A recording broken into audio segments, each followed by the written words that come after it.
جھگڑا صاحب یہ فرمائیے گا کہ صوبے میں مریضوں کی تعداد کیا ہے اور منگا کے نتائج حتمی طور پر کیا سامنے آئے ہیں؟ جی لاسٹ جو میں نے دیکھا تھا تقریباً 79 میرے خیال میں پازیٹیو کیسز ہو گئے تھے. میں چونکہ دن کے دوران فالو نہیں کرتا تو شاید +-1 میرے گنتی میں ابھی جو ہے وہ فرق ہو. لیکن منگا میں ہم نے ایسے کیا جو اوریجنل کیس آیا تھا، چونکہ کیس کی نوعیت ایسی تھی، وہ عمرے سے آیا تھا، اس کے ساتھ پھر 2 لوگ اور عمرے سے آئے تھے، تینوں پازیٹیو ٹیسٹ کیے.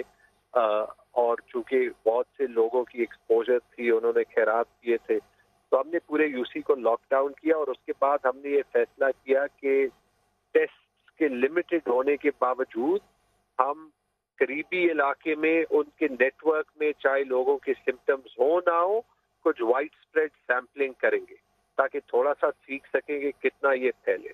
تو جو پہلے ریزلٹس آئے تھے 46، ان میں 39 جو تھے وہ پازیٹیو تھے، اور ان 39 لوگوں کے کوئی سمٹمز بھی نہیں تھے.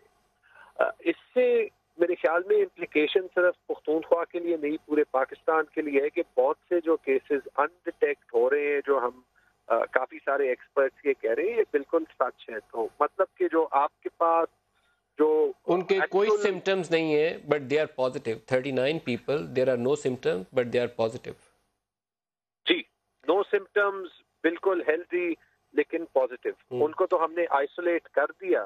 لیکن مطلب یہی ہے کہ جو گلوبل ریسرچ آ رہی ہے کہ بہت سے لوگ ڈیزیز کیری کریں گے، شاید ان کو خاص پتہ بھی نہ چلے، وہ ٹھیک بھی ہو جائے، لیکن وہ زیادہ سسیپٹیبل، زیادہ کمزور لوگوں کو ڈیزیز پاس آن کر لیں گے. اور اسی طریقے سے جیسے اٹلی میں، اسپین میں، فرانس میں، یو ایس میں ہو رہا ہے، بہت جلدی یہ جو انفیکٹڈ کی تعداد ہے یہ ایک دن میں ہزاروں سے کلائم ہوتی ہے. اس لیے میری ریکویسٹ بار بار یہ ہے کہ ایک ایسے کیس سے تو ہم اپنی اویئرنیس اکراس پاکستان بڑھائیں، جو لاک ڈاؤن کے یا شٹ ڈاؤن کے یا سوشل ریسٹرکشنز، سوشل ڈسٹینسنگ کے، ان پہ عمل کریں تاکہ حکومت کو یہ مہینہ ملے کہ وہ اپنی preparation for this kind of wide pandemic بہتر کریں.